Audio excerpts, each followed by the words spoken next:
ఆ ఒక్క కృప మిగలాలంటే అమ్మవారి పాదాలు గట్టిగా పట్టుకుంటే చాలు.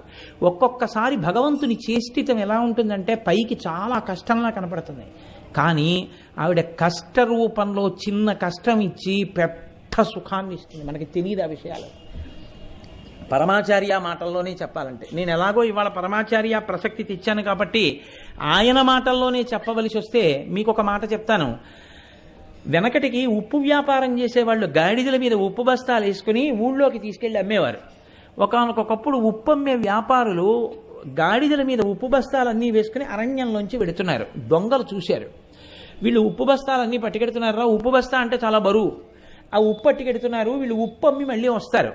వచ్చినప్పుడు మనం ఈ ఉప్పు అమ్మిన డబ్బు పట్టుకొని వస్తారు కాబట్టి వీళ్ళని భయపెట్టి డబ్బు దోచుకోవచ్చు. కాబట్టి ఇవాళ వెడుతున్నారు కాబట్టి ఓ 2 రోజుల్లో ఉప్పు అమ్ముకుని వస్తారు, మనం ఇక్కడ హాయిగా మాట వేసి కూర్చుంటే సరిపోతుందని కూర్చున్నారు.